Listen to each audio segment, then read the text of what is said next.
안녕하세요. 제주 변호사 정재훈입니다. 오늘은 건축 공사 중에 갑자기 예기치 못한 방해가 발생했을 때 어떻게 대처해야 되는지 간단히 알아보는 시간을 가지려고 합니다. 건축주분들께서 건축을 진행하시면서 이웃들 간에 잦은 다툼을 겪으신 분들이 많으실 텐데요. 소음 문제, 아니면 분진 문제나 아니면 경계 문제로 이웃들이 공사 관련해서 굉장히 민원을 많이 넣거나 괴롭게 하는 상황들을 많이 겪으셨을 거예요. 오늘 영상에서는 이 문제를 둘러싼 공사 방해 금지 가처분과 간접 강제에 대해서 설명드리는 시간을 갖도록 하겠습니다. 이 영상을 보고 나시면 건축주분들께서는 한결 공사 방해를 받으셨을 때 어떻게 대처해야 되는지 알기 쉬우실 거예요. 공사 방해 금지 가처분은 말 그대로 공사를 방해하지 못하도록 금지하는 임시적인 처분을 의미합니다. 즉, 이웃들이 공사와 관련해서 방해를 했을 때 그를 못하도록 막는 제도인데요. 이러한 가처분이 결정문이 나왔을 경우에는 그 이후에 공사 방해를 할 수 없습니다. 여기서 중요한 점은 가처분 결정이 내려지면 그 상대방은 이를 즉시 이행해야 되며, 이를 이행하지 않는 경우 또 법적인 제재를 받을 수 있다는 점입니다. 이러한 법적 조치는 다음과 같은 상황에서 주로 진행되는데요. 이웃이 소음이나 먼지 등을 이유로 공사장 진입을 막는 경우, 아니면 건설 경쟁업체가 진입을 회방 놓는 경우, 아니면 공사하다가 중간에 멈추고 이제 이를 관두는 경우, 이런 경우에 주로 활용됩니다.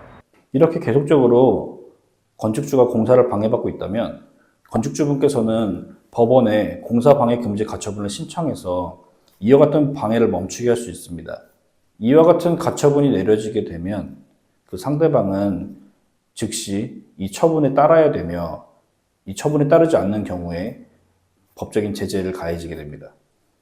또한 법원에서 내리는 가처분은 법적인 강제성을 지니기 때문에 상대방은 이를 무시하고 계속적으로 공사 방해를 할 수 없습니다. 왜 할 수 없을까요? 만약에 공사 방해 금지 가처분 결정이 내려졌음에도 불구하고 계속적으로 그를 무시하고 방해를 한다면 간접 강제 제도를 활용할 수 있기 때문입니다. 간접 강제란 금전적인 불이익을 부과하는 등으로 상대방을 간접적으로 강제하는 것을 말하는데요. 예를 들어서 하루에 100만 원씩 이행강제금이 부과됐는데 30일을 어겼다. 그러면 3천만 원이 부과되는 것입니다. 따라서 이를 무시하고 공사 방해를 계속 할 수가 없어요.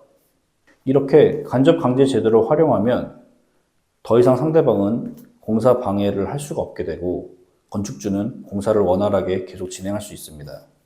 그 외에 형사적인 조치로 건조물 침입죄나 교통방해죄 등을 생각해 볼 수 있는데요. 이 죄명의 같은 경우에는 처벌이 굉장히 약해요.